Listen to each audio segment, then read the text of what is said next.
Gita chapter 9 verse 34।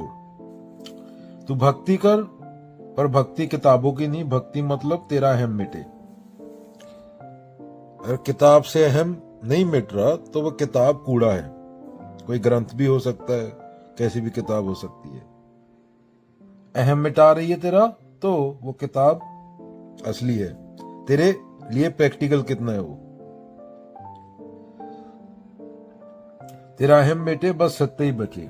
मान लो एक बच्चा हर समय किसी आदमी को, किसी इंसान को याद करता है, खिलौने लेकर खेले लेकिन वो आदमी को भूले नहीं।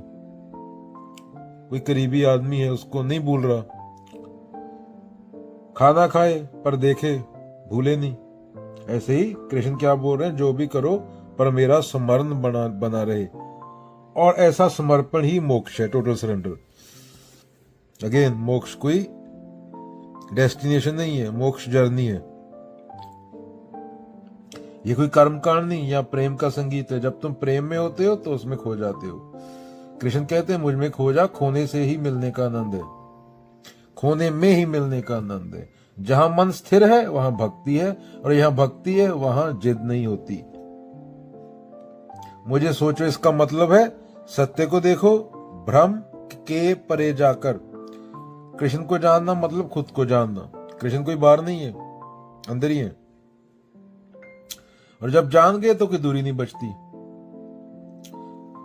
तो क्या हर समय सत्य को याद रखना, कृष्ण बोल रहे हैं। कृष्ण उस टाइम सत्य है जब गीता बोल रहे हैं। वो देह वाले कृष्ण नहीं है। एक बार एक राजा था। अद्वैत की बात कर लेते हैं थोड़ी, चलो कहानी के जरिए। आत्मज्ञान की तलाश में जंगल में भटकता रहता, ध्यान करता, तप करता, उपवास करता, लेकिन मन अशांत था। एक दिन से बताया गया एक सन्यासी जंगल की गुफा में रहता है। राजा गया, गुफा के बाहर खड़ा हुआ और बोला, स्वामी मुझे ज्ञान चाहिए, मैं राजपाट छोड़ने को तैयार हूँ, बस मुझे मैं कौन हूँ का उत्तर दो। अंदर से मौन राजा फिर बोला थोड़ी ऊंची आवाज में, कृपा करो, मेरा अहंकार मुझे खा रहा है, मुझे ज्ञान चाहिए। भीतर से हल्की आवाज चाहिए, क्या तू सचमुच जानना चाहता है? राजा, हाँ।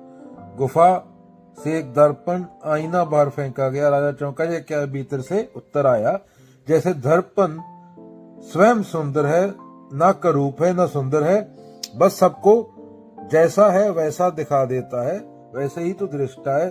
शरीर मन विचार ये सब तुझ में आते जाते हैं, तू उनमें नहीं, वो तुझ में है। राजा मौन हो गया। मौन ही हो सकता है और क्या करेगा।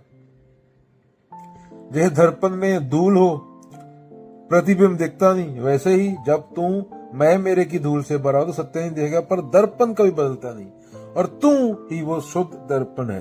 राजा ने धीरे धीरे तलवार, मुकुट और पहचान जमीन पर रख दी। जान गया मैं कुछ नहीं हूं, और यही मेरा वास्तविक स्वरूप है। क्या? कि मैं कुछ नहीं हूं। तो तू देह नहीं, तू मन नहीं, तू विचार नहीं, तू वह जो सबको देख रहा है, पर देखने के बावजूद सबसे अछूता है। जैसे शीशे में चेहरा दिखता है, वैसे ही तुम्हारा असली स्वरूप वो है जो सब देख रहा है पर कभी नहीं बदलता।